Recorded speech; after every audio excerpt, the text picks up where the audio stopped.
وبرکاتہ۔ قرأت کلام پاک، نعت شریف، عمدہ قسم کے بیانات کے لیے فیضان سعادت چینل کو سبسکرائب کیجیے۔ جزاکم اللہ خیرا، احسن الجزاء۔ السلام علیکم ورحمۃ اللہ وبرکاتہ۔ میں نے جو حدیث مبارکہ آپ حضرات کے سامنے پڑھی ہے، اس حدیث پاک میں رسول اللہ صلی اللہ علیہ وسلم نے فرمایا، سب سے زیادہ کامل مومن، صرف کامل مومن نہیں کہا بلکہ سب سے زیادہ کامل مومن، سب سے زیادہ ایمان میں کمال کا درجہ پانے والا وہ شخص ہے جس کے اخلاق اچھے ہوں، جس کے اخلاق اچھے ہوں۔ اب اخلاق کسے کہتے ہیں؟ حضرت حکیم الاسلام قاری طیب صاحب رحمۃ اللہ علیہ، جو ہمارے ملک ہندوستان کے بہت بڑے ادارے کے محتمم رہے ہیں، دارالعلوم دیوبند کے، آپ نے اس دور کے اخلاق کے متعلق بہترین بات ارشاد فرمائی اور فرمایا، آج کے اس دور کے اندر اخلاق نام ہے اس چیز کا کہ جو زبان سے جو میٹھے الفاظ ادا کر دے، دو تین بول جس سے ملاقات ہوئی اس سے جو دو تین بول میٹھے ادا کر دیے زبان سے، اسے ہم اخلاق کہتے ہیں۔ لیکن دل میں نفرت ہے، دل میں حسد ہے، دل میں بغض ہے، دل میں کینہ ہے، دل میں نفرت ہے، دل میں دشمنی ہے، زبان سے صرف دو میٹھے الفاظ بول کر ہم سمجھتے ہیں کہ یہ بہت اخلاق والا ہے، دل صاف نہیں ہے۔ فرمایا وہ اخلاق والا نہیں۔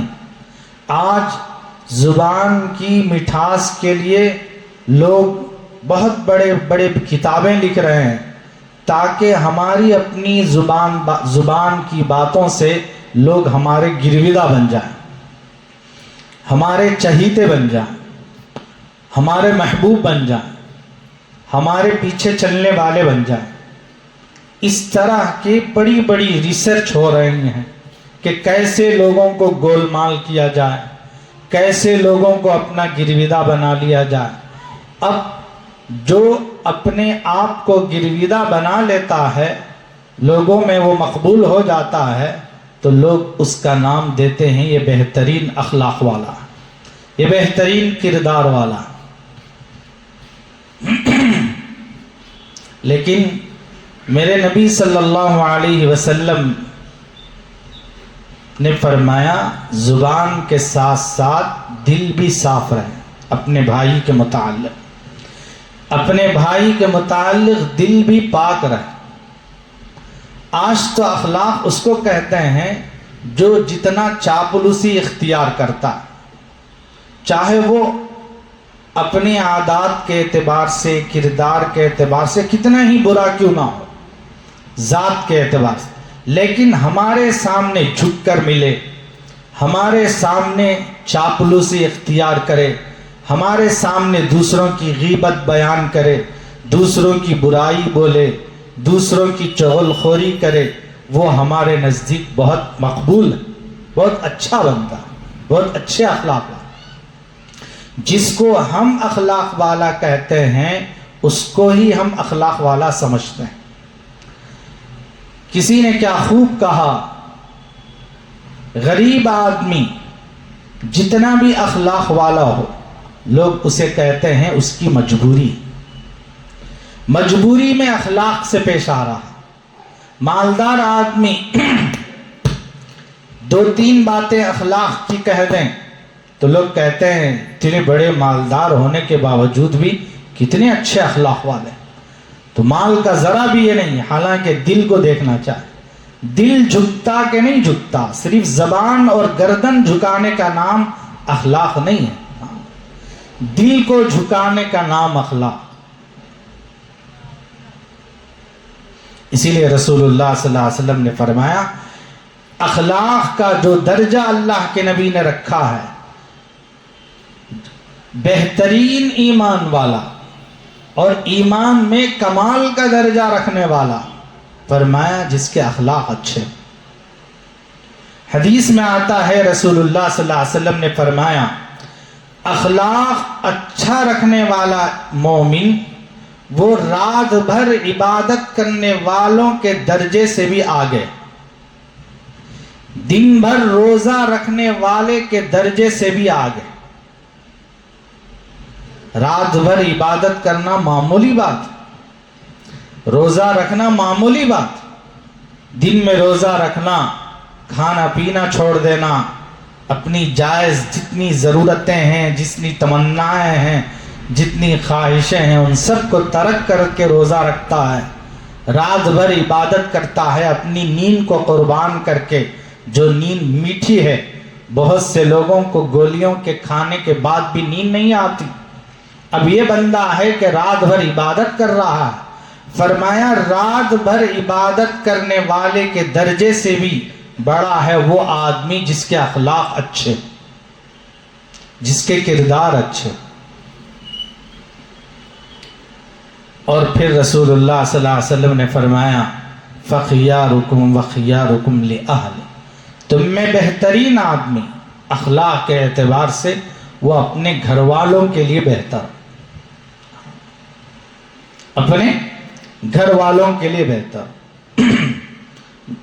آج الحمدللہ ہمارے ملک میں کتنی تنظیمیں ہیں جو صرف مسلمانوں کو اچھائی کی طرف لانے کے لیے، کتنی تنظیمیں، کتنی جماعتیں ہیں، بہت سی، ہر دن ایک نئی جماعت وجود میں آتی ہے، ہر دن ایک نئی جماعت کام کرنے لگتی ہے تاکہ مسلمان معاشرہ صحیح ہو جائے، اس کی برائیاں ختم ہو جائے، اس کے تمام جتنی چیزیں ہیں وہ سب دور ہو جائیں۔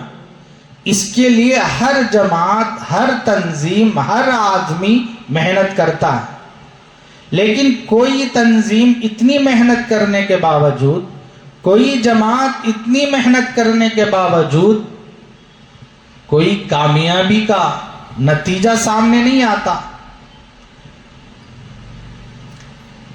حضرات علماء فرماتے ہیں اس کی واحد وجہ یہی ہے کہ آدمی یعنی مسلمان کا گھر صحیح ہو تو سارا معاشرہ صحیح ہو جاتا۔ ہم باہر کی چیزوں کے بارے میں دیکھ رہے ہیں کہ یہ چیز صحیح نہیں ہے، یہ چیز نہیں صحیح ہے، وہ فلاں صحیح نہیں ہے، فلاں صحیح نہیں ہے۔ باہر کی فکر کی کوئی ضرورت نہیں ہے، جب اندر صحیح ہو جائے گا تو باہر خود بخود صحیح ہو جائے گا۔ جب ہمارا گھر صحیح ہو جائے گا تو باہر خود بخود صحیح ہو جائے گا۔ اسی لیے فرمایا آدمی باہر کتنا بھی بڑا ولی کیوں نہ ہو، مجدد کیوں نہ ہو، اخلاق والا کیوں نہ ہو، لیکن اس کے گھر کے اندر اخلاق اچھے نہیں ہیں تو اس کے باہر کے اخلاق کا کوئی اعتبار نہیں۔ لیکن گھر کے اندر اچھے اخلاق ہیں، اپنے بچوں کے ساتھ، اپنے بیوی کے ساتھ، اپنے والدین کے ساتھ، اپنے بیوی کے والدین کے ساتھ، سسرال کے گھرانے کے ساتھ، اپنے گھرانے کے ساتھ، پڑوسیوں کے ساتھ۔ فرمایا باہر کتنا بھی برا کیوں نہ ہو، گھر میں اچھا ہے تو اس کے اچھائی کا اعتبار کیا جائے گا، اس کے اخلاق کا اعتبار کیا جائے گا۔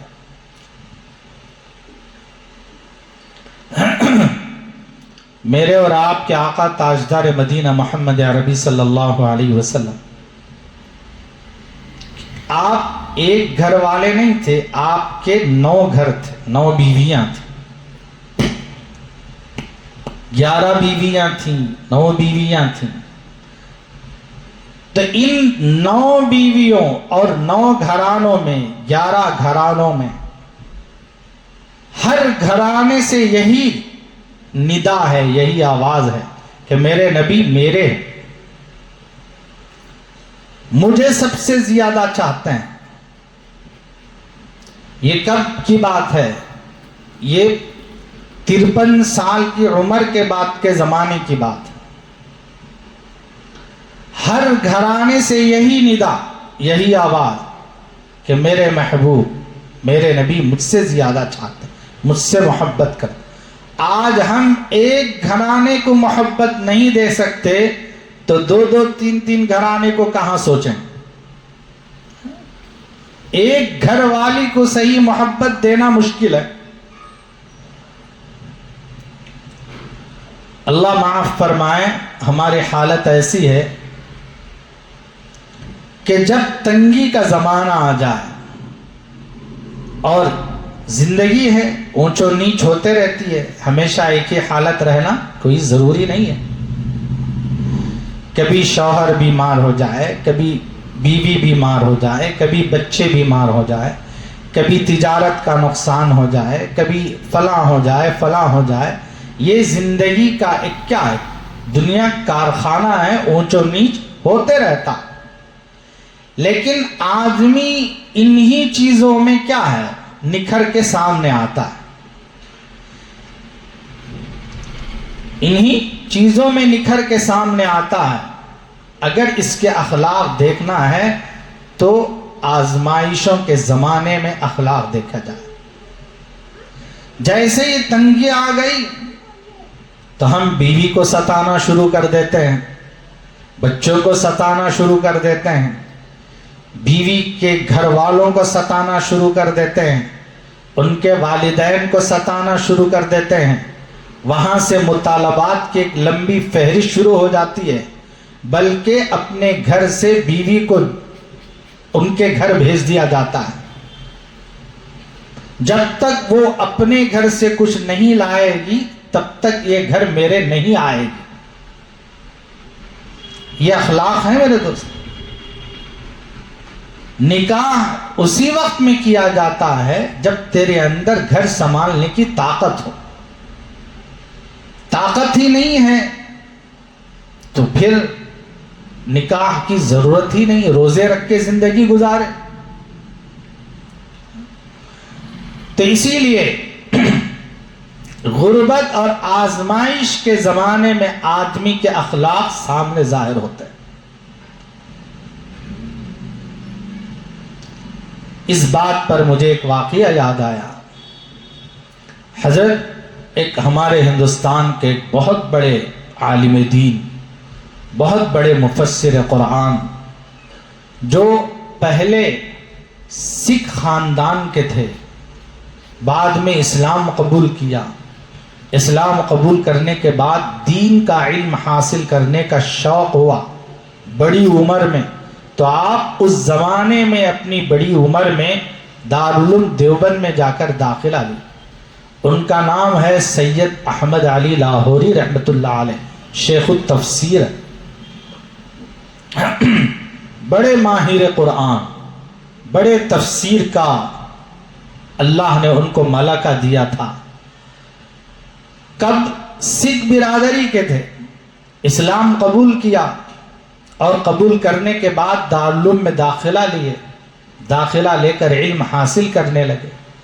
جب آخری درجہ یعنی آپ کی فراغت کا سال تھا، یعنی فارغ ہونے کا سال تھا، تو اس وقت میں ایک بڑے رئیس آدمی جن کے گھر میں ایک ہی لڑکی تھی، انہوں نے تربیت کی تھی اپنی لڑکی کی. اب چاہ رہے تھے کہ اپنی لڑکی کا کسی ایک اچھے، جو اللہ سے ڈرنے والا ہو، جس کے اخلاق اچھے ہوں، اس کو دیکھ کر اس کا نکاح کر دیں. اس اعتبار سے وہ رئیس آدمی گاؤں گاؤں چکر لگا رہے تھے. جہاں جہاں بھی مدرسے تھے ان تمام مدرسوں میں جا کر دیکھتے، کوئی لڑکا پسند نہیں آتا. ہوتے ہوتے آپ دیوبند آئے، دارالعلوم گئے.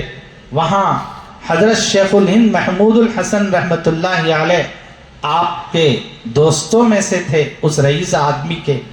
جا کر حضرت شیخ الہند سے ملاقات کی. آپ درس دے رہے تھے، چند بچے ان کے سامنے بیٹھ کر پڑھ رہے تھے، استاد پڑھا رہے تھے. تو اس دوران میں اس رئیس آدمی کی نظر ایک لڑکے پر پڑتی ہے جس کا نام ہے سید احمد علی لاہوری۔ وہ فرماتے ہیں حضرت شیخ الہند سے جو قریب میں تھے، تو حضرت سے پوچھتے ہیں کہ حضرت یہ جو بچہ یہ جو نظر آ رہا ہے کیا اس کا نکاح ہو چکا؟ حضرت شیخ الہند رحمۃ اللہ علیہ نے کہا یہ غریب لڑکا ہے، سکھ برادری کا ہے، اسلام قبول کیا، اب تھوڑے دن میں ان کی یہاں سے فراغت ہونے والی۔ تو شیخ الہند رحمۃ اللہ علیہ سے یہ رئیس آدمی یہ کہہ کر جاتا ہے کہ میں اپنی بچی کا نکاح اس لڑکے سے کرنے کے لیے تیار ہوں، آپ ان کو آمادہ کریں، تیار کریں۔ دوستو یہ باپ جو ہے بہت بڑا مالدار ہے۔ یہاں لڑکے کو جو دیکھا جا رہا ہے مالداری کو نہیں دیکھا جا رہا، اور بہت بڑے انجینئر کو نہیں دیکھا جا رہا ہے، بہت بڑے ڈاکٹر کو جو کمپنی ہو، بینک بیلنس ہو، گھریں ہوں، جائیداد ہو، یہ سب نہیں دیکھا جا رہا، بلکہ اس رئیس آدمی نے یہ کہہ کر چلا گیا۔ حضرت شیخ الہند رحمۃ اللہ علیہ درس سے فارغ ہونے کے بعد حضرت سید احمد علی لاہوری رحمۃ اللہ علیہ کو بلاتے ہیں اور پوچھتے ہیں کیا آپ نکاح کرنا چاہتے ہیں؟ وہ کہتے ہیں کہ حضرت میں ایک آدمی، نہ میرے آگے کوئی نہ میرے پیچھے کوئی، مجھے کون لڑکی دے گا؟ تو حضرت نے کہا اگر کوئی دینے کے لیے تیار ہو تو نکاح کر لو گے؟ تو حضرت سید احمد علی لاہوری رحمۃ اللہ علیہ نے فرمایا کہ حضرت نکاح تو رسول اللہ صلی اللہ علیہ وسلم کی، انبیاء علیہ السلام کی سنت ہے، اس سنت سے کون انکار کرے گا؟ میں تیار ہوں۔ ٹھیک ہے، کل عصر کے بعد آپ کا نکاح ہوگا مسجد کے اندر دارالعلوم کی۔ یہ کہہ کر آپ نے ان کو رخصت کر دیا۔ بچوں میں بھی اب ظاہر بات ہے پڑھنے والے جو ساتھی رہتے ہیں، اب بچے ان کو مذاق کرنے لگے، فلاں کرنے لگے، فلاں کرنے لگے۔ اب وہ آئے اپنے کمرے کو، صبح ہوئی، صبح ہونے کے بعد سردی کا زمانہ تھا، آپ کے پاس کوئی نیا کپڑا بھی نہیں تھا پہننے کے لیے۔ ساتھی آ کر کہنے لگے میرے پاس فلاں جوڑا ہے، آپ لے لو، آپ کے نکاح میں کام آئے گا۔ وہ کہنے لگے میں خوددار آدمی ہوں، کسی کا میں لے کر میں استعمال نہیں کر سکتا۔ ٹھیک ہے، اپنے ہی کپڑے اتار کر دھو لو، کم از کم یہ پرانے ہو گئے ہیں، میلے ہیں، نکاح میں تو کم از کم اچھے اور صاف ستھرے کپڑے تو نظر آئیں۔ تو ٹھیک ہے، انہوں نے کہا میں نے دھوتی باندھ دی، کپڑے اتارا اور اس کو دھونے لگا۔ اب اس کو دھونے لگا، کلاس کے بعد ظہر کے وقت میں نہ دھوپ کا نام و نشان ہے، سردی کا زمانہ ہے۔ وہ کہتے ہیں کہ میں اپنے جھبے کو لے کر ہلانے لگا، ہوا میں حرکت کرنے لگا تاکہ ہوا کی گردش سے میرا جھبا کیا ہے سوکھ جائے۔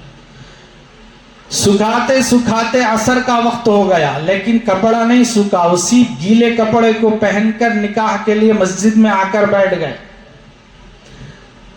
اب جو بچی کو دینے والا جو باپ ہے وہ بھی مجلس میں بیٹھا ہوا ہے، اپنے بچی سے نکاح کرنے والے لڑکے کو دیکھتا ہے، کل بھی اسی کپڑوں میں تھا، آج بھی اسی کپڑوں میں۔